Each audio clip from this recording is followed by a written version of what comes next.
ओम नमः शिवाय दोस्तों, स्वागत है आपका द मास्टर वर्ल्ड चैनल पे, जहां हम मध्यकालीन भारत इतिहास को रुक्मिणी पब्लिकेशन बुक के सहायता से रीड कर रहे हैं। ठीक है, और उसे पूरा करने का प्रयास कर रहे हैं। आज मैं लेके आई हूँ मध्यकालीन भारत का सेकंड पार्ट। चले बिना वक्त गवाए शुरू करते हैं। धन्यवाद। छठा चैप्टर जो है भक्ति और सूफी आंदोलन। ईश्वर के प्रति प्रेम भाव या गहरी भक्ति उन सब विभिन्न प्रकार के भक्ति तथा सूफी आंदोलन की देन है जिनका 8वीं शताब्दी से उद्भव होने लगा है। ठीक है, परमेश्वर का विचार। यदि मनुष्य भक्ति भाव से परमेश्वर की शरण में आ जाए तो परमेश्वर व्यक्ति को इस बंधन से मुक्त कर सकता है। श्रीमद् भगवद गीता में व्यक्त या विचार सामान्य सन ईस्वी की प्रारंभिक शताब्दियों में लोकप्रिय हो गया है। विशुद्ध धार्मिक अनुष्ठानों के माध्यम से शिव विष्णु दुर्गा को परम देवी देवताओं के रूप में पूजा जाने लगा है। पुराणों में इस बात का उल्लेख किया गया है कि भक्त भले ही किसी भी जाति पाति का हो, वह सच्ची भक्ति से ईश्वर की कृपा प्राप्त कर सकता है। अब भक्ति सूफी परंपराएं तांत्रिक पूजा पद्धति उपमहाद्वीप के कई भागों में प्रचलित थी। इसके अंतर्गत स्त्री और पुरुष दोनों ही शामिल हो सकते थे। वैदिक देवकुल के अग्नि इंद्र और सोम जैसे देवता पूरी तरह गौण हो गए और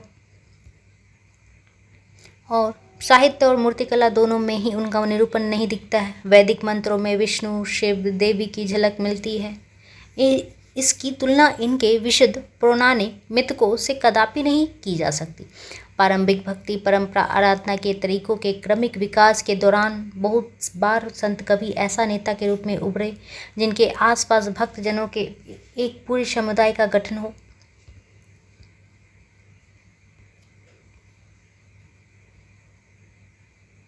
धर्म के इतिहासकार भक्ति परंपरा को दो मुख्य वर्गों में बांटते हैं। एक पहला है सगुण, ठीक है, विशेष जिसे विशेषण सहित, और निर्गुण जिसे विशेषण विहीन कहा जाता है। सगुण वर्ग में शिव विष्णु उनके अवतार व देवियों की आराधना आती है जिनकी मूर्ति रूप में अवधारणा हुई है। निर्गुण भक्ति परंपरा में अमूर्त निराकार ईश्वर की उपासना की जाती थी। तमिलनाडु के अलवार और नैनार संत प्रारंभिक भक्ति आंदोलन लगभग 6ठी शताब्दी अलवारो विष्णु भक्तों में तन्मय, ठीक है, अलवारो अर्थात विष्णु भक्ति में तन्मय वाले को, और नैनारो जो शिव भक्त थे उनके नेतृत्व में हुआ। वे एक स्थान से दूसरे स्थान पर भ्रमण करते और तमिल में अपने इष्ट की स्तुति में भजन गाते। अपनी यात्राओं के दौरान अलवार और नैनार संतों ने कुछ पावन स्थलों को अपने इष्ट का निवास स्थल घोषित किया। इन्हीं स्थलों के बाद में विशाल मंदिरों का निर्माण हुआ और तीर्थ स्थल माने गए। अलवार और नैनार संतों ने जाति प्रथा व ब्राह्मणों की प्रभुत्ता के दौरान विरोध में आवाज़ उठाई। भक्ति संत विविध समुदाय से, जैसे ब्राह्मण शिल्पकार किसान, कुछ तो उन जातियों से आए थे जिन्हें अस्पृश्य माना जाता था। अलवार और नैनार संतों की रचना की वेद जितना महत्वपूर्ण बताकर परंपरा को सम्मानित किया गया। उदाहरण स्वरूप अलवार संतों के एक मुख्य काव्य संकलन नल यारी दिव्य प्रबंधम का वर्णन तमिल वेद के रूप में किया जाता है। 7वीं से 9वीं शताब्दी के कुछ नए धार्मिक आंदोलन का प्रादुर्भाव हुआ। इन आंदोलनों का नेतृत्व नैनारों और अलवारों ने किया। ये संत सभी जातियों के थे जिनमें पुलैया और पनार जैसी अस्पृश्य समझी जाने वाली जातियों के लोग भी शामिल थे। वे बौद्धों और जैनों के कटु आलोचक थे और शिव तथा विष्णु के प्रति सच्चे प्रेम को मुक्ति का मार्ग बताते थे। उन्होंने संगम साहित्य अर्थात तमिल साहित्य का प्राचीनतम उदाहरण और सामान्य सन यानी ईस्वी सन की प्रारंभिक शब्दियों में रचित में समाहित प्यार और शूरवीरता के आदर्शों को अपनाकर भक्ति के मूल्यों में उनका समावेश किया था। नैनार और अलवार घुमंकर साधु संत थे। कुल मिलाकर 63 नैनार ऐसे थे जो कुम्हार, अस्पृश्य, कामगार, किसान, शिकारी, सैनिक, ब्राह्मण, मुखिया जैसे अनेक जातियों में पैदा हुए थे। उनमें सर्वाधिक प्रसिद्ध थे अप्पार, सबंदर, सुंदरार और मणिक सागर। ठीक है, उनके गीता के 2 संकलन हैं, तेवरम और तिरुवाचकम। ठीक है। अलवार संत की संख्या में 12 थे। अलवार संत संख्या में 12 थे। वे भिन्न भिन्न प्रकार की पृष्ठभूमि से आए थे। उनमें सर्वाधिक प्रसिद्ध थी पेरिये अलवार, उनकी पुत्री अंडाल, तोंडर, डिपोंडी अलवार और नमालवार। उनके गीत दिव्य प्रबंधन में संकलित हैं। अब स्त्री भक्ति देख लेते हैं। स्त्री भक्त में अंडाल नामक अलवार स्त्री के भक्ति गीत व्यापक स्तर पर गाए जाते हैं और आज भी गाए जाते हैं, ठीक है। अंडाल स्वयं को विष्णु की प्रेयसी मानकर अपनी प्रेम भावना को छंदों में व्यक्त करती थी। एक और स्त्री शिव भक्त करी इक्काल अम्मइयार ने अपने उद्देश्य प्राप्ति हेतु घोर तपस्या का मार्ग अपनाया। नैनार परंपरा में उसकी रचनाओं को सुरक्षित किया गया। इन स्त्रियों को जीवन पद्धति और इनकी रचनाओं ने पितृसत्तात्मक आदर्शों को चुनौती दी, ठीक है।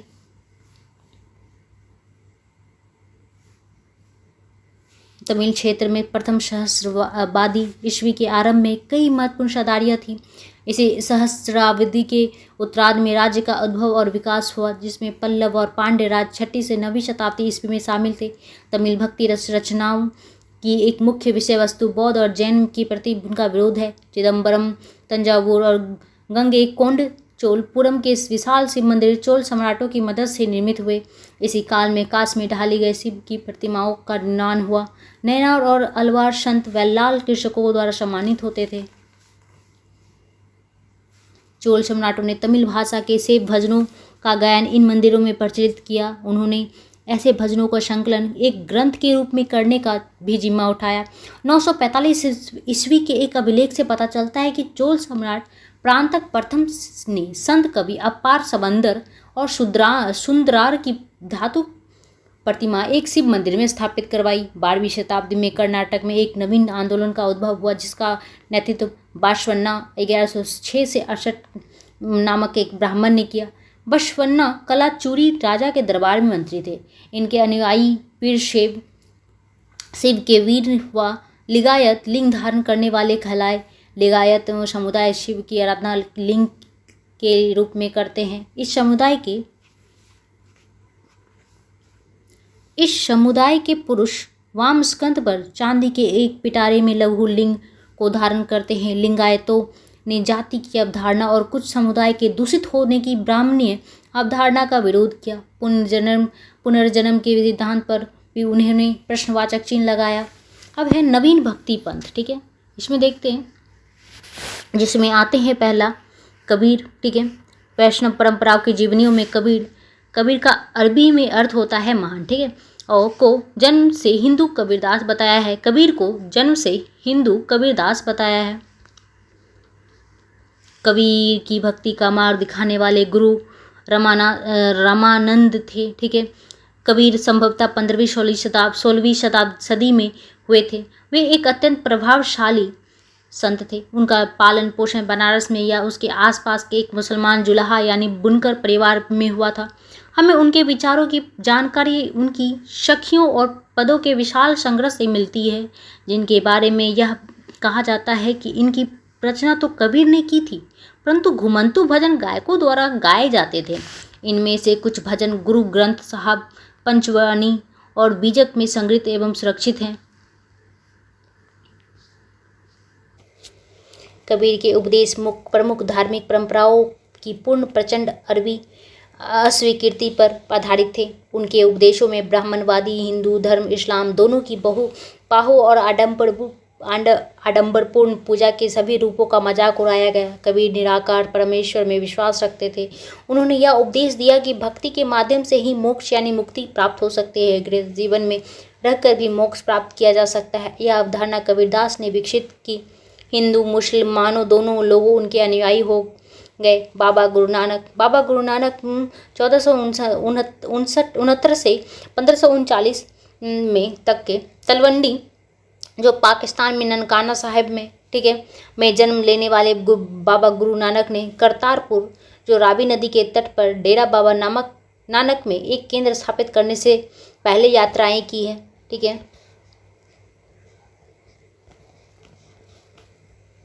उन्होंने अपने अनुयायियों के लिए करतारपुर में एक नियमित उपासना पद्धति अपनाई, जिसके अंतर्गत उन्हीं के शब्दों में भजन को गाया गया। उनके अनुयायियों ने अपने अपने पहले धर्म और जाति तथा लिंग भेद को नज़रअंदाज करके एक साझा रसोई में इकट्ठे खाते पीते हैं। इसे लंगर कहा जाता है। बाबा गुरु नानक ने उपासना और धार्मिक कार्यों के जो जगह नियुक्त की थी उसे धर्मपाल कहा गया। आज इसे गुरुद्वारा कहते हैं। 1539 ईस्वी में अपनी मृत्यु के पूर्व बाबा गुरु नानक ने एक अनुयायी को अपना उत्तराधिकारी चुना। अब आते हैं गुरु अंगद। ठीक है, अब गुरु अंगद, इनका नाम जो है लहना था, लेकिन ये गुरु अंगद के नाम से जाने गए। गुरु अंगद नाम महत्व यह था कि गुरु अंगद बाबा गुरु नानक के अंग ही माने गए। गुरु अंगद ने बाबा गुरु नानक की रचनाओं का संग्रह किया और उस संग्रह में अपनी कृतियों को जोड़ा। संग्रह की एक नई लिपि गुरुमुखी में लिखा गया। गुरु अंगद के 3 उत्तराधिकारियों ने भी अपनी रचनाएं नानक के नाम से लिखी। इन सभी का संग्रह गुरु अर्जुन ने 1604 ईस्वी में किया। इस संग्रह में शेख फरीद, संत कबीर, भगत नामदेव और गुरु तेग बहादुर जैसे सूफियों, संतों और गुरुओं की वाणी जोड़ी गई। 1706 ईस्वी में इस वृहद संग्रह को गुरु तेग बहादुर के पुत्र व उत्तराधिकारी गुरु गोविंद सिंह ने 9वें गुरु की वाणी को जोड़ा। गोविंद सिंह ने प्रमाणित किया है। ठीक है,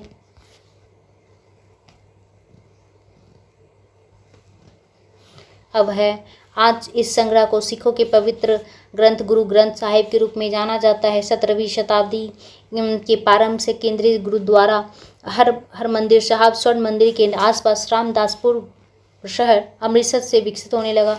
आधुनिक इतिहासकार का इस युग के सिख समुदाय को राज्य अंतर्गत राज्य मानते हैं। मुगल सम्राट जहांगीर इस समुदाय को संभावित खतरा मानता था। उसने 1606 में गुरु अर्जुन देव को मृत्युदंड का आदेश दिया। 17वीं शताब्दी से सिख आंदोलन का राजनीतिकरण शुरू हो गया, जिसका दूरगामी परिणाम यह हुआ कि 1699 में गुरु गोविंद सिंह ने खालसा की संस्था का निर्माण किया। खालसा पंथ के नाम से जाना जाने वाला सिख समुदाय अब एक राजनीतिक सत्ता बन गया। बाबा गुरु नानक ने ईश्वर की उपासना के महत्व पर जोर दिया। उन्होंने आग्रह किया कि जाति, धर्म अथवा लिंग भेद मुक्ति प्राप्ति के लिए कोई मायने नहीं रखते। उनके लिए मुक्ति किसी निष्क्रिय आनंद की स्थिति नहीं, बल्कि सक्रिय जीवन व्यतीत करने के साथ साथ सामाजिक प्रतिबद्धता की निरंतर कोशिशों में ही निहित थी। अपने उपदेश के सार को व्यक्त करने के लिए उन्होंने 3 शब्दों का प्रयोग किया: नाम, दान, स्नान। नाम से उनका तात्पर्य है सही उपासना से है, दान का तात्पर्य था दूसरों का भला करना और स्नान का तात्पर्य आचार विचार की पवित्रता। अब जो नेक्स्ट है, आज उनके उपदेशों के नाम जपना, कृत करना, वंड छकना और दीन दुखिया की सेवा में तत्पर रहना के रूप में याद किया जाता है। अब मीराबाई और भक्तिमय राजकुमारी के बारे में पढ़ेंगे। मीराबाई लगभग 15वीं-16वीं शताब्दी में संभवतः भक्ति परंपरा की सबसे सुप्रसिद्ध कवियत्री थी। मीराबाई मारवाड़ के मेरताक जिले की एक राजपूत राजकुमारी थी, जिनका विवाह उनकी इच्छा के विरुद्ध मेवाड़ के सिसोदिया कुल में राणा संग्राम सिंह के ज्येष्ठ पुत्र भोजराज से हुआ। मीराबाई ने विष्णु के अवतार कृष्ण को अपना एक पति स्वीकार किया।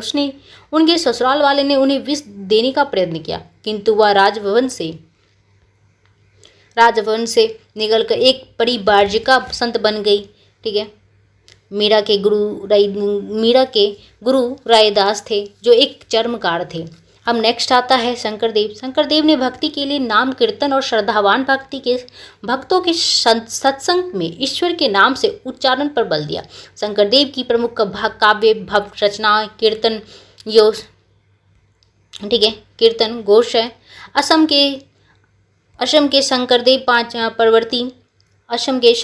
प्रवर्ती जो 15वीं शताब्दी जो इन्हीं के समकालीन थे, ने भक्ति की विष्णु की भक्ति पर बल दिया और असमिया भाषा में कविताएं और नाटक लिखे। उन्होंने नाम घर, कविता और पाठ और प्रार्थना गृह स्थापित करने की पद्धति चलाई, जो आज तक चल रही है। शंकरदेव की भक्ति का सार एक शरण नाम धर्म, एक सर्वोच्च सत्ता के प्रति समर्पण के नाम से जाना गया है। शंकरदेव की शिक्षा भगवद गीता तथा भागवत पुराण पर आधारित है। अब देखते हैं दर्शन और भक्ति। भारत के सर्वाधिक प्रभावशाली दार्शनिक में से एक शंकराचार्य का जन्म जो है 8वीं शताब्दी में केरल प्रदेश में हुआ। ठीक है, ये अद्वैतवाद के समर्थक थे, जिसके अनुसार जीवात्मा और परमात्मा जो परम सत्य है दोनों एक ही है। उन्होंने यह शिक्षा दी कि ब्रह्मा जो एकमात्र या परम सत्य है वह निर्गुण और निराकार है, शंकराचार्य ने हमारे चारों ओर संसार को मिथ्या या माया माना और संसार के परित्याग करने अर्थात संन्यास लेने की और ब्रह्म की सही प्रकृति को समझने और मोक्ष प्राप्त करने के लिए ज्ञान के मार्ग को अपनाने का उपदेश दिया। रामानुज 11वीं शताब्दी में तमिलनाडु में पैदा हुए थे। वे विष्णु भक्त अलवार संतोष से बहुत प्रभावित थे। उनके अनुसार मोक्ष प्राप्त करने का उपाय विष्णु के प्रति अन्य भक्ति भाव रखना है। भगवान विष्णु की कृपा दृष्टि से भक्त उनके साथ एकाकार होने का परमानंद प्राप्त कर सकता है। ठीक है। रामानुजन ने विशिष्टता द्वैत के सिद्धांत को प्रतिपादित किया, जिसके अनुसार आत्मा परमात्मा से जुड़ने के बाद भी अपनी अलग सत्ता बनाई रखती थी। रामानुज के सिद्धांत ने भक्ति की नई धारा को बहुत प्रेरित किया, जो प्रवृत्ति काल में उत्तरी भारत में विकसित हुई।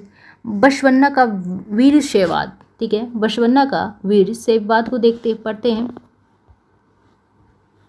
तमिल भक्ति आंदोलन और मंदिर पूजा के बीच संबंध बसवन्ना और अल्मा प्रभु और अक्क महादेवी जैसे उसके साथियों द्वारा प्रारंभ किए गए वीरशैव आंदोलन में स्पष्ट दिखाई देती है। यह आंदोलन 12वीं शताब्दी के मध्य में कर्नाटक में प्रारंभ हुआ और वीरशैवों के लिंगायत संप्रदाय ने सभी धर्म को समानता के पक्ष में और जाति तथा नारी के प्रति व्यवहार के बारे में ब्राह्मणवादी विचारधारा के विरुद्ध अपने प्रबल को तर्क प्रस्तुत किया।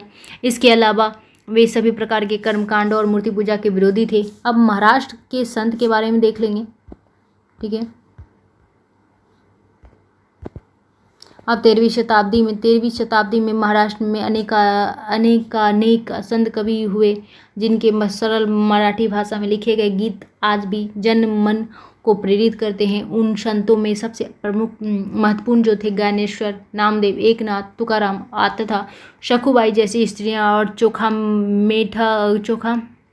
मेला का परिवार, जो अब अस्पृश्य समझी जाने वाली महार जाति का था। भक्ति की यह क्षेत्रीय परंपरा पंढरपुर में विट्ठल, जो विष्णु भगवान का एक रूप है, और जन मन के हृदय में विराज व्यक्तिदेव ईश्वर संबंधी विचारों को पर केंद्रित थी। महाराष्ट्र के ज्ञानेश्वर, नामदेव, एकनाथ और तुकाराम जैसे वैष्णव संत कवि भगवान विट्ठल के उपासक थे। सुप्रसिद्ध गुजराती संत नरसिंह मेहता ने कहा है कि वैष्णव जन तो तेने कहिए, ठीक है, तेने कहिए पीर पराई जाने रे। ठीक है। नेक्स्ट है नरमपंथी सिद्ध और योगी। नरमपंथी सिद्धा विचार और योगी उन जन उल्लेखनीय और उन्होंने संसार का परित्याग करने का समर्थन किया है। उनके विचार से निराकार परम सत्य का चिंतन मनन और उसके साथ एक हो जाने की अनुभूति जो है मोक्ष का मार्ग है। इसके लिए उन्होंने योगासन, प्राणायाम और चिंतन मनन जैसी क्रियाओं के माध्यम से मन और शरीर का कठोर प्रशिक्षण देने का आवश्यकता पर बल दिया है। ठीक है।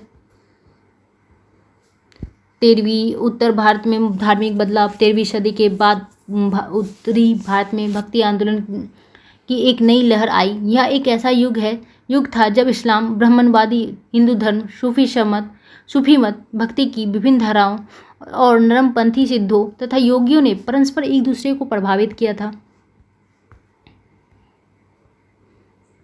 अब देख लेते हैं चैतन्य देव 16वीं शताब्दी के बंगाल के एक भक्ति संत थे। इन्होंने कृष्ण राधा के प्रति निष्काम भक्ति भाव का उपदेश दिया है। उन्होंने कबीर और बाबा गुरु नानक जैसे कुछ संतों ने अपने आडंबरपूर्ण रूढ़िवादी धर्मों को अस्वीकार कर दिया। तुलसीदास और सूरदास जैसे कुछ अन्य संतों ने उस समय विद्यमान विश्वासों तथा पद्धतियों को स्वीकार करते हुए उन्हें सबकी बहु पहुँच में लाने का प्रयत्न किया। तुलसीदास ने ईश्वर को राम के रूप में धारण किया। अवधी, जो पूर्वी उत्तर प्रदेश की बोली है, में लिखी गई तुलसीदास की रचना रामचरितमानस उनके भक्ति भाव की अभिव्यक्ति और साहित्यिक कृति दोनों ही दृष्टियों से महत्वपूर्ण है।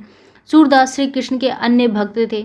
उनकी रचना जो है सूरसागर, ठीक है, सुरसावली और साहित्य लहरी में संग्रहित है और एवं उनके भक्ति भाव को अभिव्यक्त करती है। इस परंपरा में दादू दयाल, रविदास, मीराबाई जैसे संत भी शामिल थे। अब देख लेते हैं दक्षिण भारत में भक्ति आंदोलन, ठीक है, जिसमें एक तरफ है विष्णु भक्त जो अलवार संत के थे, शिव भक्त को नयनार संत कहा जाता है। एक बार फिर से विष्णु भक्त को अलवार संत और शिव भक्त को नयनार संत कहा जाता था। ठीक है, अब अलवार संत में जो आते थे नम्मलवाड़, मधुर कवि, अंडाल जो महिला थी, कुलशेखर, ठीक है, और नयनार वाले में जो आते थे वो निरुना, बुकरशु, तिरुज्ञान जो सबंदर था, सुंदरमूर्ति, मणिक वाचकर था, आदि शंकराचार्य द्वारा स्थापित 4 पीठें। ठीक है, चलिए देखते हैं। श्रृंगेरी पीठ जो शिव जी की है वो मैसूर में स्थापित की गई है। राज्य कर्नाटक राज्य के मैसूर स्थल पे। गोवर्धन पीठ बलभद्र सुभद्रा का उड़ीसा राज्य के पुरी में है। शारदा पीठ कृष्ण गुजरात के द्वारिका में है। ज्योतिष पीठ विष्णु का है, उत्तराखंड बद्रीनाथ में है। प्रमुख मत और उनके प्रवर्तक। अब मत जो है अद्वैतवाद का जो मत दिया था शंकराचार्य ने दिया था, विशिष्टाद्वैतवाद का रामानुजाचार्य ने, द्वैताद्वैतवाद का निम्बाकाचार्य ने, शुद्धाद्वैतवाद का वल्लभाचार्य ने, द्वैतवाद का माधवाचार्य ने, अलेख्य का लालगिरी ने, श्रेष्ठतादेव श्रीकंठ द्वारा, ठीक है, अचिंत्य भेदवाद का चैतन्य महाप्रभु, वीर शैव विशिष्टादेव श्रीपति, अविभाग द्वैत विज्ञान भिक्षु। ठीक है, अब है संत व उनके संप्रदाय। संत रामानुजाचार्य जो है श्री संप्रदाय के थे, माधवाचार्य ब्रह्म संप्रदाय के, वल्लभाचार्य रुद्र संप्रदाय के, संत लालदासी संप्रदाय के थे, सर्वज्ञ श्री चक्रधर स्वामी महानुभाव पंथ के थे, एकनाथ ज्ञानदेव और तुकाराम बरकरी संप्रदाय के थे, समर्थ रामदास जो थे धरकड़ी संप्रदाय के थे, माधवाचार्य हरियाली संप्रदाय के थे, शंकरदेव एक शरण संप्रदाय, निम्बकार सनक संप्रदाय, स्वामी हरिदास सखी संप्रदाय, जगजीवन दास संतनामी संप्रदाय, चंडीदास बाउल संप्रदाय, पुरंदरदास दासकूट संप्रदाय, नित्यानंद गोस्वामी चैतन्य पंथ, गुरु नानक सिख संप्रदाय, दादू दयाल दादू पंथ व निरपक्ष संप्रदाय के थे, हित हरिवंश राधा वल्लभ संप्रदाय के थे, रामानंद रामवत संप्रदाय, श्री चंद्र गुरु नानक के पुत्र उदासी संप्रदाय के थे, जाम्भोजी महाराज बिश्नोई संप्रदाय के थे, हरिदास निरंजनी संप्रदाय के थे, रैदास रायदासी संप्रदाय के थे, नाथ संप्रदाय मत्स्येंद्रनाथ और गोरखनाथ संप्रदाय के थे। अब ईसाई धर्म के बारे में पढ़ लेते हैं। 16वीं सदी का समय ईसाई धर्म में अनेक परिवर्तन हुए, जिन्हें लाने वाले महत्वपूर्ण नेताओं में से एक थे मार्टिन लूथर, जिनका कार्यकाल जो था जिनका जो है 1483 से 1546, ठीक है, समय है। लूथर ने यह महसूस किया कि रोमन कैथोलिक चर्च के अनेक आचार व्यवहार बाइबल की शिक्षाओं के विरुद्ध जाते हैं। लूथर ने लैटिन भाषा के बजाय आम लोगों की भाषा के प्रयोग को प्रोत्साहन दिया और बाइबल का जर्मन भाषा में अनुवाद किया। वे दंडमोचन की उस प्रथा के घोर विरोधी थे जिसके अंतर्गत पाप कर्मों को क्षमा कराने के लिए चर्च को दान दिया जाता था। प्रोटेस्टेंट ईसाई संप्रदाय अपना उद्धव लूथर की शिक्षाओं में ही खोजते थे। अब इस्लामी परंपराएं जो है प्रथम सहस्रवादी ईस्वी में अरब व्यापारी समुद्र के रास्ते से पश्चिमी भारत के बंदरगाहों तक आए। इसी समय मध्य एशिया से लोग देश के उत्तर पश्चिम प्रांतों में आकर बस गए। 7वीं शताब्दी में इस्लाम के उद्भव के बाद ये क्षेत्र उस संसार का हिस्सा बन गया जिसे अक्सर इस्लामी विश्व कहा जाता है। शरिया मुसलमान समुदाय को निर्देशित करने वाला कानून है। यह कुरान शरीफ और हदीस पर आधारित है। हदीस का अर्थ होता है पैगंबर साहब से जुड़ी परंपराएं, जिनके अंतर्गत उनके स्मृत शब्द और क्रियाकलाप भी आते हैं। जिन्होंने इस्लाम धर्म कबूल किया उन्होंने सैद्धांतिक रूप से इसकी 5 मुख्य बातें मानी। अल्लाह एकमात्र ईश्वर है, पैगंबर मोहम्मद उनके दूत हैं, दिन में 5 बार नमाज पढ़ी जानी चाहिए, खैरात बांटनी चाहिए, रमज़ान के महीने में रोज़ा रखना चाहिए और हज के लिए मक्का जाना चाहिए। खोजा इस्लामी समुदाय के लोगों ने कुरान के विचारों को अभिव्यक्ति के लिए देसी साहित्यिक विद्या का सहारा लिया। जीनन व्युत्पत्ति, संस्कृत शब्द ज्ञान से, नाम से भक्ति गीत जो राग में निबंध थे, पंजाबी, मुल्तानी, सिंधी, कच्छी, हिंदी, गुजराती और दैनिक प्रार्थना के दौरान गाए जाते थे। अरब मुसलमान व्यापारी जो मालाबार तट के किनारे बसे, उन्होंने न केवल स्थानीय मलयालम भाषा को अपनाया, अपितु स्थानीय आचारों जैसे मातृकुलीयता और मातृगृहता को भी अपनाया। लोगों का वर्गीकरण उनके जन्म स्थान के आधार पर किया जाता था। इस तरह तुर्की मुसलमानों को तुर्क्स कहा गया, तजाकिस्तान से आए लोगों को ताजिक और फारस के लोगों को पारसिक नाम से संबोधित किया गया। तुर्क और अफगानों को शक और यवन भी कहा गया। इन प्रवासी समुदायों के लिए एक अधिक सामान्य शब्द मलिच, जो इस बात की ओर इंगित करता है कि वह वर्ण नियमों का पालन नहीं करते और ऐसी भाषाएं बोलते हैं जो संस्कृत से नहीं उपजी थी। श्रीनगर की झेलम नदी के किनारे सूफी संत मीर सैयद अली शाह हमदान के याद में बनाया गया है। मस्जिद कश्मीर की सभी मस्जिदों में कुकुट का नगीना समझी जाती है। इसका निर्माण 1395 में हुआ और यह कश्मीरी लकड़ी के स्थापत्य कला का सर्वोत्तम उदाहरण है। इस्लाम की आरंभिक शताब्दियों में धार्मिक और राजनीतिक संस्था के रूप में खिलाफत की बढ़ती हुई शक्ति के विरुद्ध कुछ आध्यात्मिक लोगों का रहस्यवाद और वैराग्य की ओर झुकाव बढ़ा। इन्हें सूफी कहा जाने लगा। इन लोगों ने रूढ़िवादी परिभाषाओं तथा धर्माचार्य द्वारा की गई कुरान और सुन्ना, जो पैगंबर के व्यवहार की बौद्धिक व्याख्या की आलोचना की है। इस सूफीवाद के इस्लामी ग्रंथों में जिस शब्द का इस्तेमाल होता है वह इस तसव्वुफ़, कुछ विद्वानों के अनुसार यह शब्द सूफ से निकला है, जिसका अर्थ होता है ऊन। ठीक है।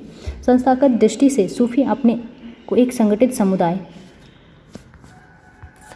के इर्द गिर्द स्थापित करते थे। खानका का नियंत्रण शेख, पीर अथवा मुरीद के हाथों में था। वे अनुयायियों की भर्ती करते थे और अपने वारिस अर्थात खलीफा की नियुक्ति करते थे। 12वीं शताब्दी के आसपास इस्लामी दुनिया में सूफी सिलसिलों का गठन होने लगा। सिलसिला का शाब्दिक अर्थ है जंजीर, जो शेख और मुरीद के बीच एक निरंतर रिश्ते की द्योतक है, जिसकी पहली अटूट कड़ी पैगंबर मोहम्मद से जुड़ी है। पीर की मृत्यु के बाद उसकी दरगाह, फारसी में इसका अर्थ है दरबार, ठीक है, उसके मुरीदों के लिए भक्ति का स्थल बन जाती थी। इस तरह पीर की दरगाह पर जियारत की जाने की खास तौर से उनकी बरसी के अवसर पर परिपाटी चल निकली। इस परिपाटी को उस उर्स कहा जाता था। ठीक है, जहाँ उर्स अर्थात विवाह मायने पीर की आत्मा का ईश्वर से मिलन। ठीक है। उपमहाद्वीप में चिश्ती सिलसिला 12वीं शताब्दी के अंत में भारत आने वाले सूफी समुदाय में चिश्ती सबसे अधिक प्रभावशाली रहे। खानका सामाजिक जीवन का केंद्र बिंदु था। हमें शेख निजामुद्दीन औलिया जो 14वीं शताब्दी के थे की खानकाह के बारे में पता है, जो उस समय के दिल्ली शहर की बाहरी सीमा पर यमुना नदी के किनारे गियासपुर में था। फवायदुल फवाद में निजामुद्दीन औलिया की बातचीत का विवरण है, जो अमीर हसन सिजजी द्वारा संकलित किया गया है। अमीर खुसरो ने 8 सुल्तानों का शासनकाल देखा, जो अलाउद्दीन के काल के मुख्य दरबारी कवि और सितार और तबला के आविष्कारक। योग कलंदर पुस्तक का लेखक सैयद मुर्तजा था। तूती ए हिंद अमीर खुसरो को कहा जाता है। इनका जन्म उत्तर प्रदेश के पटियाला में हुआ था। इन्होंने मसनवी आशिकी की रचना खिरज खां के आदेश पर लिखी थी। फारसी कविता का भारतीयकरण करने वाला प्रथम कवि अमीर खुसरो थे। अमीर खुसरो खड़ी बोली के प्रथम प्रयोगकर्ता था। इन्होंने खड़ी बोली के विकास में अग्रगामी भूमिका का निर्वहन किया है। अब चलिए देखते हैं चिश्ती सिलसिला के मुख्य उपदेशक, जिसमें सूफी आते हैं। शेख मुईनुद्दीन चिश्ती, इनका मृत्यु वर्ष है 1235 और दरगाह का स्थान है अजमेर, जो राजस्थान में है। ख्वाजा कुतुबुद्दीन बख्तियार काकी, इनका मृत्यु वर्ष है 1235 और इनका दरगाह जो है दिल्ली में है। शेख फरीदुद्दीन गज ए शक्कर, शेख फरीदुद्दीन गज ए शक्कर, जिसका मृत्यु वर्ष है 1265, इनका जो दरगाह स्थल है अजोधन पाकिस्तान में है। शेख निजामुद्दीन औलिया, जिनका मृत्यु 1325 ईस्वी में हुआ था और दरगाह दिल्ली में है। शेख नासिरुद्दीन चिराग ए दिल्ली, जिनका मृत्यु है 1356 और दरगाह जो है दिल्ली में है। अब सूफी संप्रदाय को देख लेते हैं। सूफी संतों द्वारा उर्दू भाषा का प्रारंभ हुआ, जिसमें बाशरा और बेशरा, बाशरा जो है इस्लामी कानून के समर्थक थे और बेशरा जो इस्लामी कानून के मुक्त थे। इस्लामी कानून के जो समर्थक थे वो थे चिश्ती सिलसिला, सोहरावर्दी सिलसिला, कादरी सिलसिला, नक्शबंदी सिलसिला, जिसके चिश्ती सिलसिला के संस्थापक थे ख्वाजा मुइजुद्दीन। ठीक है, और सोहरावर्दी सिलसिला के संस्थापक शिहाबुद्दीन सोहरावर्दी और कादरी सिलसिला के संस्थापक जो थे शेख अब्दुल कादिर जिलानी और नक्शबंदी सिलसिला के संपादक जो थे ख्वाजा मोहम्मद बाकी बिल्ला बेरग। ठीक है, अब देखिए इनका जो विस्तार हुआ दक्षिण भारत और उत्तर भारत तक हुआ, और जिसमें दक्षिण भारत में बुहरानहीन गरीब कहा जाता था और एक देशुदराज था। अब उत्तर भारत में जो है ख्वाजा बख्तियार काकी थे, बाबा फरीद थे, जिसमें थे बाबा फरीद, हज़रत निजामुद्दीन औलिया, और चौथे थे हज़रत अलाउद्दीन साबिर और पाँचवें नासिरुद्दीन चिरागे दहलवी। ठीक है, चलिए अब इन सिलसिला और उनके संस्थापक देख लेते हैं। चिश्ती सिलसिला के जो थे संस्थापक ख्वाजा मोहिउद्दीन चिश्ती थे, सोहरावर्दी के शिहाबुद्दीन सोहरावर्दी और बउद्दीन जकारिया जो भारत के थे। कादरी सिलसिला के शेख अब्दुल कादिर जिलानी थे। सतारी सिलसिला के जो थे संस्थापक शाह अब्दुल्ला सतारी थे। फिरदौसी के शेख बदरुद्दीन थे। नक्शबंदी के ख्वाजा बाकी बिरला थे और कुबरबिया के सिलसिला के मीर सैयद अली अहमदानी थे। अब चलिए उपाधियाँ और सूफी चंद को देख लेते हैं, जैसे कि चिराग दहलवी शेख नासिरुद्दीन महमूद को कहा जाता है, महबूब ए इलाही शेख निजामुद्दीन औलिया को कहा जाता है, मुजदी शेख अहमद सरहिंदी को कहा जाता है, बंदा नवाज सैयद अहमद गैशुद्राज को कहा जाता है। 1039 में अबुल हसन अल हुजविरी जो अफगानिस्तान के शहर गजनी के निकट जो हुजवीर के रहने वाले थे, उन्हें तुर्की की सेना के एक कैदी के रूप में नदी पार करनी पड़ी। वह लाहौर में बस गए और फारसी में उन्होंने एक किताब लिखी जिसका नाम था कश्फ उल महजूब, जो अर्थ है पर्दे वाले की बेपर्दगी। ठीक है, जिसमें तसव्वुफ के मायने और इसका पालन करने वाले सूफियों के बारे में बताया गया है। हुजविरी की 1072 ईस्वी में मृत्यु जन्म 1009 में ईस्वी में हो गई थी। इन्हें लाहौर में दफनाया गया। चिश्ती उपासना, जियारत और कव्वाली के बारे में पढ़ते हैं। अब जो है सूफी संतों की दरगाह पर की गई जियारत सारे इस्लामी संसार में प्रचलित है। सबसे अधिक पूजनीय दरगाह ख्वाजा मुइज़ुद्दीन की है, जिन्हें गरीब नवाज कहा जाता है। ख्वाजा मुइज़ुद्दीन की दरगाह का सबसे पहला किताबी जिक्र 14वीं शताब्दी का है। मोहम्मद बिन तुगलक 1325 से 51 पहला सुल्तान था जो इस दरगाह पर आया था, किंतु शेख की मज़ार पर सबसे पहले इमारत मालवा के सुल्तान गियासुद्दीन खिलजी ने 15वीं शताब्दी के उत्तरार्ध में बनवाई। 16वीं शताब्दी तक आते आते अजमेर की यह दरगाह बहुत ही लोकप्रिय हो गई। इस दरगाह को जानने वाले तीर्थयात्रियों के भजनों ने ही अकबर को यहाँ आने के लिए प्रेरित किया। अकबर यहाँ 14 बार आया, कभी तो साल में 2 या 3 बार, कभी नई जीत के लिए आशीर्वाद लेने अथवा संकल्प की पूर्ति पर या फिर पुत्रों के जन्म पर आया। 18वीं शताब्दी में दक्कन के दरगाह कुली खान ने शेख नसरुद्दीन चिराग ए दहली की दरगाह के बारे में मुरक्का ए दहली दिल्ली की जो एल्बम है में लिखा है कि शेख सिर्फ दहली के चिराग नहीं अपितु सारे मुल्क के चिराग हैं। ठीक है,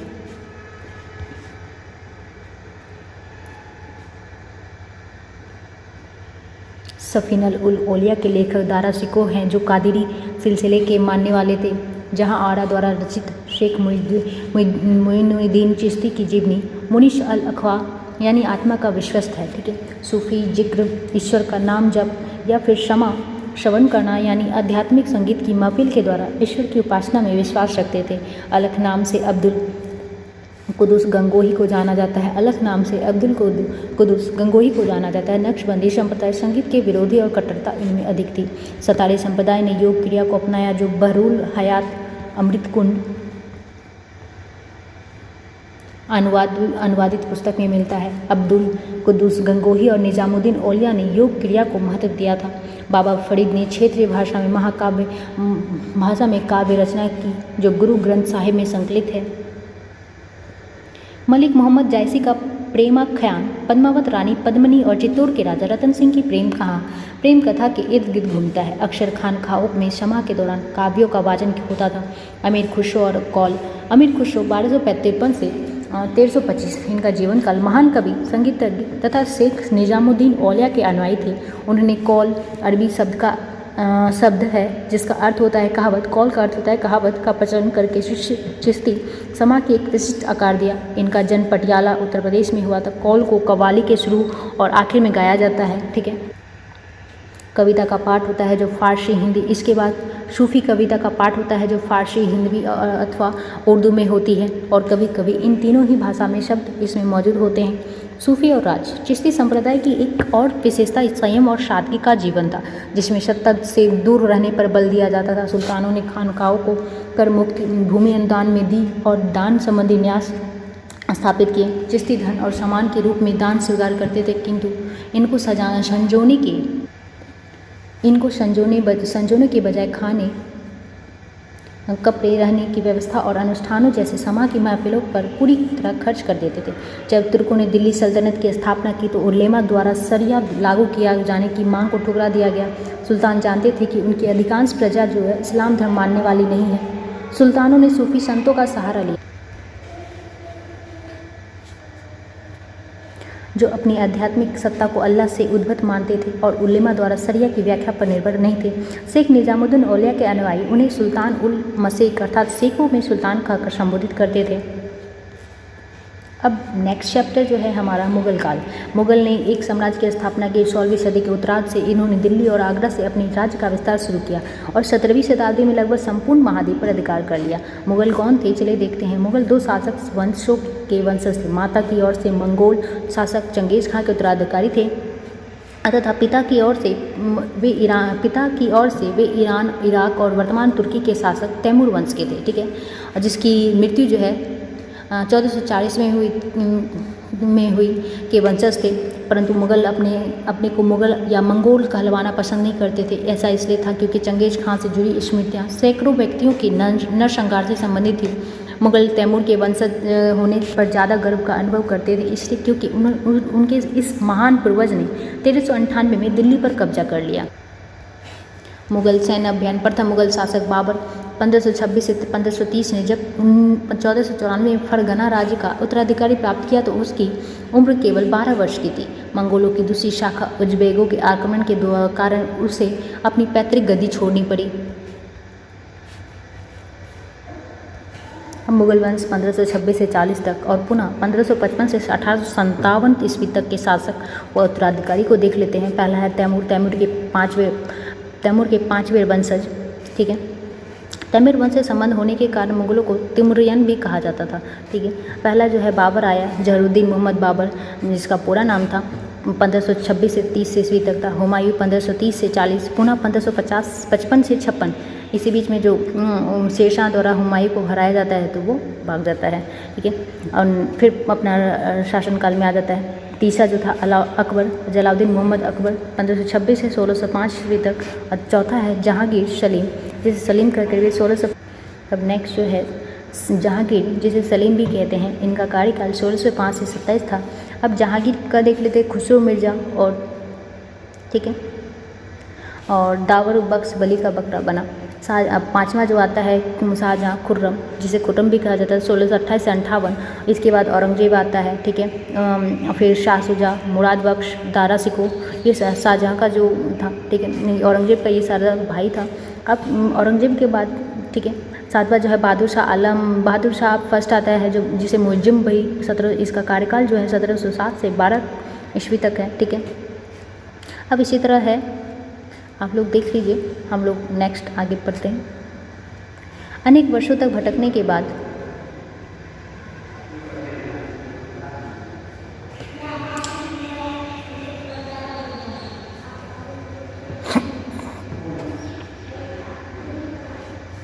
अनेक वर्षों तक भटकने के बाद 1504 ईस्वी में काबुल पर कब्जा कर लिया गया। बाबर ने मीरा बाकी को अयोध्या में मस्जिद बनाने का आदेश दिया।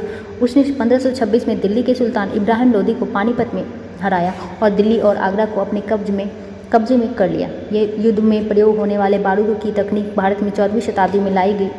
आग्नेयास्त्रों के लिए इसका प्रयोग सबसे पहले गुजरात, मालवा और दक्कन जैसे प्रदेशों में हुआ एवं आरंभिक 16वीं सदी में बाबर द्वारा इसका प्रयोग किया गया। बाबर ने इसका बाबर ने इसका पानीपत की पहली लड़ाई में प्रभावी ढंग से प्रयोग किया था। ठीक है, अब मुगल सम्राट के प्रमुख अभियान और घटनाएं देख लेते हैं। बाबर 1526 से 1530 तक था।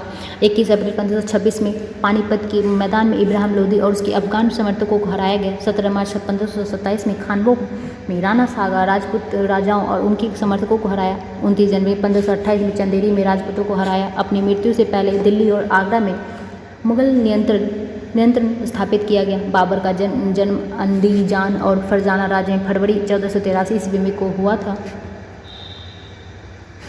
और बाबर 1507 ईस्वी में पातशाह की उपाधि काबुल में धारण की। अब भारत पर बाबर का 5वां आक्रमण पानीपत का युद्ध था।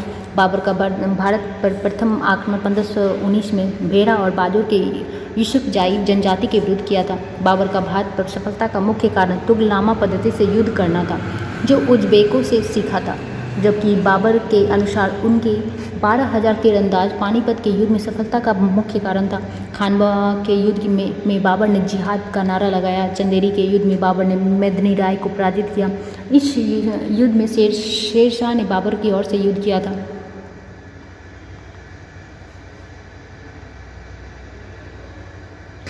हुमायूंनामा के लेखक गुलबदन बेगम में लिखी गई है। गुलबदन बेगम ने लिखी है कि बाबर की मृत्यु इब्राहिम लोदी की माता के द्वारा विष देने से हुई। कानूनी हुमायूंनामा में खगोल शास्त्र और ज्योतिष शास्त्र के प्रति अनुराग का चित्रण किया गया है। हुमायूं 1530 से 1540 एवं पुनः 1555 और 1556 तक का शासनकाल रहा है इसका। हुमायूं ने अपने पिता की वसीयत के अनुसार जायदाद का बंटवारा किया। प्रत्येक भाई को एक एक प्रांत मिला। उसके भाई मिर्जा कामरान की महत्वाकांक्षा के कारण हुमायूं अपने अफगान प्रतिद्वंदियों को सामने फीका पड़ गया। शेर खान ने हुमायूं को 2 बार हराया, 1539 में चौसा में और 1540 में कन्नौज में। इन पराजयों ने इससे ईरान की ओर भागने को बाध्य किया। ईरान में हुमायूं ने सफाविद शाह की मदद की। उसने 1555 में दिल्ली पर पुनः कब्जा कर लिया, परंतु उससे अगले वर्ष इस इमारत में एक दुर्घटना में उसकी मृत्यु हो गई। अब नेक्स्ट आता है अकबर 1556 से 1605 ईस्वी। 13 वर्ष की अल्पायु में अकबर सम्राट बना। 1556 में कलानौर पंजाब में अकबर का राज्याभिषेक हुआ। बैरम खां अकबर का वकील एवं संरक्षक था। अब्दुल रहीम खान ए खाना बैरम खां का पुत्र था। मक्का की तीर्थ यात्रा के दौरान पाटन नामक स्थान पर मुबारक खां नामक युवक ने बैरम खां की हत्या कर दी। अकबर के दरबार में तानसेन रहता था, जिसे अकबर ने कंठाभरण वाणी विलास की उपाधि दी थी। अबुल फजल ने अकबरनामा की रचना की थी। अकबर के दरबारी बीरबल का वास्तविक नाम महेशदास था। 1575 ईस्वी में अकबर ने इबादत खाना की स्थापना की। अकबर ने 1580 में 10 साला बंदोबस्त लागू किया। 1582 में दीन ए इलाही का परिवर्तन किया। उसके शासनकाल में 3 अवधियों में विभाजित किया जाता है। पहला जो है 1556 से 1570 के मध्य अकबर ने संरक्षक बैरम खां और पर्दा का शासनकाल के प्रारंभिक काल में प्रभाव में रहे। इसके बाद दास प्रथा 1562 ईस्वी में तीर्थ यात्रा कर 1563 और जजिया कर 1564 ईस्वी में समाप्त कर दिया गया। उसने सूरी और अन्य अफगानों निकटवर्ती राज्यों मालवा और गोंडवाना आदि पर विजय तथा उज़्बेकों के विद्रोह को दबाने के लिए सैन्य अभियान चलाए। 1568 में सिसोदिया की राजधानी चित्तौड़ और 1569 में रणथंभौर पर आक्रमण किया। दूसरा है 1570 और 1585 के मध्य अनेक सैनिक अभियान हुए। गुजरात अभियानों के पश्चात उसने पूर्व में बिहार, बंगाल और उड़ीसा में अभियान चलाए, जिन्हें 1580 से 81 में मिर्जा हाकिम के पक्ष में हुए विद्रोह ने और जटिल कर दिया। 18 जून 1576 को हल्दी घाटी का युद्ध महाराणा प्रताप और अकबर के बीच हुआ, जिसमें अकबर सेना का नेतृत्व मान सिंह और आसफ खान और महाराणा प्रताप की सेना का नेतृत्व हकीम खां सूरी ने किया था। तीसरा है 1585 से 1605 के मध्य अकबर के साम्राज्य का विस्तार हुआ। उत्तर पश्चिम में अभियान चलाए गए। सफाविदों से कंधार को प्राप्त किया गया और कश्मीर को भी जोड़ लिया गया। मिर्जा हाकिम की मृत्यु के पश्चात काबुल को भी उसने अपने राज्य में मिला लिया। दक्कन में अभियानों की शुरुआत हुई और बड़ार खानदेश अहमदनगर के कुछ हिस्सों को भी उसने अपने राज्य में मिला लिया। अपने शासन के अंतिम वर्षों में अकबर की सत्ता राजकुमार सलीम के विद्रोह के कारण लड़खड़ाई। यही सलीम आगे चलकर सम्राट जहांगीर कहलाए। दबिस्तान ए मजाहिब पुस्तक के लेखक मोहसिन फानी ने दीन इलाही की चर्चा किया है। ने ईदीन इलाही संवत 1583 ईस्वी में प्रारंभ किया गया। इसके बाद अकबर ने गज ए इलाही की शुरुआत की। अकबर का राज्याभिषेक 14 फरवरी 1556 को पैरम खान के सहयोग कलानौर के गुरदासपुर में हुआ था। अकबर के पुत्र मुराद की मृत्यु का कारण अत्यधिक मद्यपान करना था। अकबर ने 1582 में टोडरमल को अकबर ने दीवान अशरफ पद दिया गया था। ठीक है, अकबर द्वारा अपनाई गई सुलह एक कुल की अवधारणा राजनीतिक उदारता, धार्मिक सहनशीलता, उदारवादी सांस्कृतिक दृष्टिकोण, सार्वभौम शांति तथा भाईचारा पर आधारित थी। 1589 में महजरनामा की घोषणा अकबर ने किया। इसका प्रलेख जो है शेख मुबारक ने तैयार किया, जो फिजी और अब्दुल फजल के पिता थे। दिल्ली में माहम अनगा द्वारा निर्मित शिक्षा केंद्र मदरसा ए बेगम कहलाता है। दीन ए इलाही अकबर की मूर्खता का स्मारक है, बुद्धिमत्ता का नहीं। यह कथन बी एन स्मिथ की है। जैन साधु हरविजय सूरी जो अकबर के दरबार में कुछ वर्ष रहा, इन्हें जगत गुरु की उपाधि से सम्मानित किया गया। राल्फ फिंच का कथन है कि आगरा और फतेहपुर सीकरी दोनों लंदन से बड़े हैं। फिजी को अकबर ने मलिक उश शौरा की उपाधि दिया। फैजी और अबुल फजल के बड़े भाई थे। अकबर के शासनकाल में तानसेन, बेजू बावरा, बाज बहादुर, हरदास, सूरदास आदि गायक थे। अबुल फजल की हत्या वीर सिंह देव बुंदेला ने 1602 ईस्वी में कर दिया। अब अकबर के महत्वपूर्ण कार्य देख लेते हैं। दास प्रथा का अंत जो है 1562 ईस्वी में हुआ। अकबर के हरमदल से मुक्ति जो है 1562 ईस्वी में। तीर्थ यात्रा कर समाप्त जो है 1563 ईस्वी में। जजिया कर समाप्ति 1564 ईस्वी में। राजधानी आगरा से फतेहपुर सीकरी के स्थानांतरण जो है 1571 ईस्वी में। इबादत खाने की स्थापना जो है 1575 ईस्वी में। अब इबादत खाने में सभी धर्मों का प्रवेश 1578 में। मजहर की घोषणा 1589 में। दीन इलाही की स्थापना 1582 में। इलाही संबंध की शुरुआत जो है 1583 ईस्वी में। राजधानी लाहौर स्थानांतरित 1585 ईस्वी में। अकबर के नवरत्न, पहला जो है बिरबल कवि प्रिय था, जिसका बचपन का नाम महेश दास नवरत्नों में सबसे बुद्धिमान माना जाता था। इनका जन्म जो है 1528 ईस्वी में कालपी के एक ब्राह्मण परिवार में हुआ था। अबुल फजल ये सूफी शेख मुबारक के पुत्र है। इनका जन्म जो है 1550 ईस्वी में हुआ था। इन्होंने अकबरनामा व आईन अकबरी जैसे महत्वपूर्ण ग्रंथों की रचना की। अब है तानसेन, जिसे रामतनु पांडे भी कहा जाता है। मिर्जा तानसेन का जन्म ग्वालियर में हुआ था। ये संगीत कला में अत्यधिक निपुण थे। तानसेन को संगीत सम्राट भी कहा जाता। अकबर ने इन्हें कंठाभरण वाणी विलास की उपाधि से सम्मानित किया था। अब चौथा है अब्दुल-रहीम खान ए खाना। ये बैरम खां के पुत्र थे। इन्होंने तुर्की में लिखे बाबरनामा का फारसी में अनुवाद किया था। अकबर ने इन्हें खान ए खाना की उपाधि से सम्मानित किया था। अब पाँचवा जो है मानसिंह ये आमेर के राजा भाड़मेर के पौत्र तथा भगवान दास के पुत्र थे। इन्होंने अकबर के साम्राज्य विस्तार में महत्वपूर्ण भूमिका निभाई थी। अब छठा जो है राजा टोडरमल। इनका जन्म जो है अवध के जिला सीतापुर के लहसील में हुआ। इनकी प्रसिद्धि का मुख्य कारण इनके द्वारा किए गए भूमि सुधार थे। दीवान अशरफ के पद पर रहकर इन्होंने भूमि सुधार की सफल योजना चलाई। सातवां है फैजी, ये अबुल फजल के बड़े भाई थे। इन्होंने महाभारत व श्रीमद् भागवत गीता का फारसी अनुवाद किया था तथा अकबरनामा नामक ग्रंथ की रचना की थी।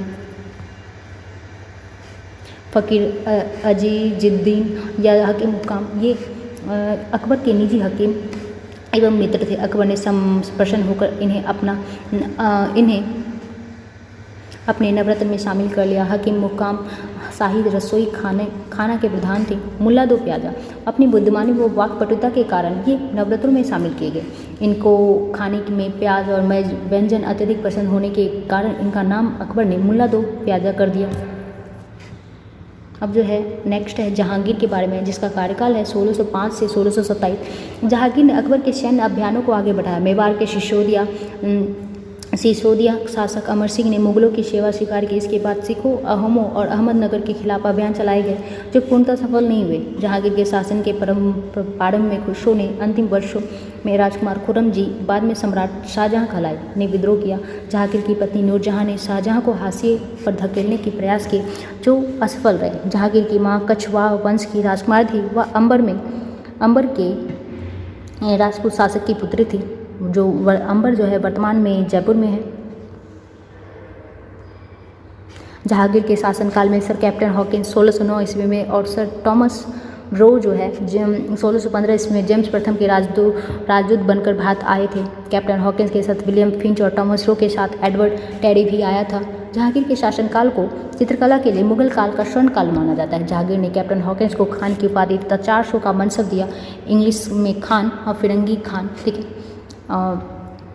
हॉकिंस ने जहांगीर से फारसी में बातचीत किया। जहांगीर ने चित्रकार विशन दास को फारस भेजा था। मेहरुन्निसा की माता अशमत बेगम ने इत्र का आविष्कार किया। जहांगीर के काल में उस्ताद मंसूर पक्षियों के प्रसिद्ध कलाकार थे।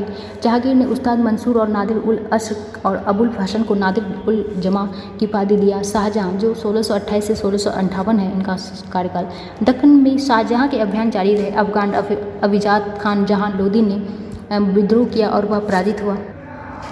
अहमदनगर के विरुद्ध अभियान हुआ जिसमें बुंदेलों की हार हुई और ओरछा पर कब्जा कर लिया गया। उत्तर पश्चिम में बल्ख पर कब्जा करने के लिए उज़्बेकों के विरुद्ध अभियान जो असफल रहा, परिणाम से कांधार सफाविदों में हाथ चला गया। 1633 में अंततः अहमदनगर को मुगल के राज्य में मिला लिया गया और बीजापुर की सेनाओं ने सुलह के लिए निवेदन किया। 1658 से 59 में शाहजहां के पुत्रों के बीच उत्तराधिकार को लेकर झगड़ा शुरू हो गया। इसमें औरंगजेब की विजय और दारा शिकोह समेत तीनों भाइयों की मौत के घाट उतार दिए गए। मनुची ने अपना जीवन दारा शिकोह के तोपची के रूप में प्रारंभ किया। दारा शिकोह के द्वारा उपनिषदों के फारसी अनुवाद सिर ए अकबर नाम से किया है। मजउल बहरीन भी दारा शिकोह की रचना है। शाहजहां को उसके शेष जिंदगी के लिए आगरा किले में कैद कर दिया गया था। शाहजहां की मां जगत गोसाई राठौर राजकुमारी थी। वह मारवाड़ के राजपूत शासक मोटा राजा उदय सिंह की पुत्री थी। औरंगजेब 1658 से 1707 से 1683 में उत्तर पूर्व में अहोमों की पराजय हुई, परंतु उन्होंने 1680 में पुनः विद्रोह कर दिया। उत्तर पश्चिम में यूसुफ जई और सिखों के विरुद्ध अभियानों को अस्थायी सफलता मिली। मारवाड़ के राठौर राजपूतों ने मुगलों के खिलाफ विद्रोह किया। इसका कारण था कि उनकी आंतरिक राजनीतिक और उत्तराधिकारी के मसलों से मुगलों का हस्तक्षेप। मराठा सरदार शिवाजी के विरुद्ध मुगल अभियान प्रारंभ में सफल रहे, परंतु औरंगजेब ने शिवाजी का अपमान किया और शिवाजी आगरा स्थित मुगल कैद खाने से भाग निकले। राजकुमार अकबर ने अपने को स्वतंत्र शासक घोषित करके पश्चात मुगलों के विरुद्ध पुनः अभियान चलाया। राजकुमार अकबर ने औरंगजेब के विरुद्ध विद्रोह किया जिसमें से उसे मराठा और दक्कन को सल्तनत का सहयोग मिला। अंततः वह सफाविद ईरान भाग गया। अकबर के विद्रोह के पश्चात औरंगजेब ने दक्कन के शासकों के विरुद्ध सेनाएं भेजी। 1686 में बीजापुर के शासक सिकंदर आदिल शाह को और 1687 में गोलकुंडा के शासक अबुल हसन कुतुब शाह को पराजित कर मुगलों ने अपने राज्य में मिला लिया। 1698 में औरंगजेब ने दक्कन में मराठों जो छापामार पद्धति का उपयोग कर रहे थे के विरुद्ध अभियान का प्रबंध स्वयं किया। औरंगजेब को उत्तर भारत में सिखों और जाटों और सतानामियों और उत्तर पूर्व में अहोमों और दक्कन में मराठों के विद्रोह का सामना करना पड़ा। उसकी मृत्यु के पश्चात उत्तराधिकार के लिए युद्ध शुरू हो गया। बाबर नृत्य में निपुण था। अकबर नगाड़ा, शाहजहां शहनाई और औरंगजेब वीणा बजाने में निपुण था। औरंगजेब के शासनकाल में अकबर के मकबरा को छत्तीसगढ़ नेता राजाराम ने 1688 ईस्वी में किया था। औरंगजेब द्वारा भारत में नियुक्त मुहद्दसिब का कार्य मुस्लिम समुदाय के सामाजिक धार्मिक आचरण पर निगरानी रखना था। उत्तराधिकार की मुगल परंपराएं। मुगल ज्येष्ठाधिकार के नियम में विश्वास नहीं करते थे, जिसमें ज्येष्ठ पुत्र अपने पिता के राज्य का उत्तराधिकारी होता था।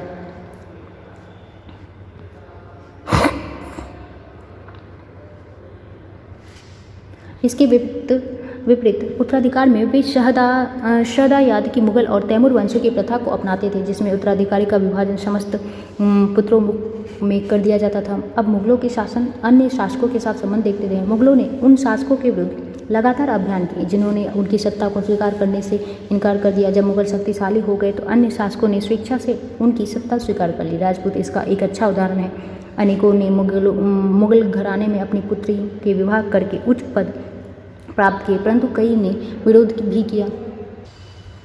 मेवाड़ के सिसोदिया राजपूत लंबे समय तक मुगलों की सत्ता को स्वीकार करने से इनकार करते रहे, परंतु जब वे हारे तो मुगलों ने उनके साथ सम्माननीय व्यवहार किया और उन्हें उनकी वतन जागीरें के रूप में वापस कर दी। आमेर के बिहारी मल प्रथम राजपूत शासक था जो अकबर की अधीनता स्वीकार कर अपनी पुत्री का विवाह अकबर से किया था। पराजित करने परंतु अपमानित न करने के बीच सावधानी से बनाए गए संतुलन की वजह से मुगल भारत के अनेक शासकों और सरदारों पर अपना प्रभाव पाए। शिवाजी मुगल सत्ता स्वीकार करने आए तो आए तो औरंगजेब ने उनका अपमान किया। अब मनसबदार और जागीरदारी, जैसे जैसे जब समाज में विभिन्न क्षेत्र सम्मिलित होते गए, वैसे वैसे मुगलों ने तरह तरह के सामाजिक समूह के सदस्यों को प्रशासन में नियुक्त करना आरंभ किया। शुरू में ज़्यादातर सरदार तुर्की थे, लेकिन अब इस छोटे समूह के साथ साथ उन्होंने शासन वर्ग में ईरानी, भारतीय, मुसलमानों, अफगानों, राजपूतों, मराठों और अन्य समूहों को सम्मिलित किया। मुगलों की सेवा में आने वाले नौकरशाह मनसबदार कहलाए। मनसबदार शब्द का प्रयोग ऐसे व्यक्तियों के लिए होता है जिन्हें कोई मनसब यानी कोई सरकारी हैसियत अथवा पद मिलता हो। यह मुगलों द्वारा चलाई गई श्रेणी व्यवस्था थी, जिसके जरिए एक पद 2 वेतन और 3 सैन्य उत्तरदायित्व निर्धारित किए जाते थे। पद और वेतन और का निर्धारण जात की संख्या पर निर्भर था। जात की संख्या जितनी अधिक होती थी, दरबार में अभिजात की प्रतिष्ठा उतनी ही बढ़ जाती थी। उसका वेतन भी उतना ही अधिक होता था। वे अपने सैनिकों के घोड़ों को दगवाते थे एवं सैनिकों का पंजीकरण करवाते थे।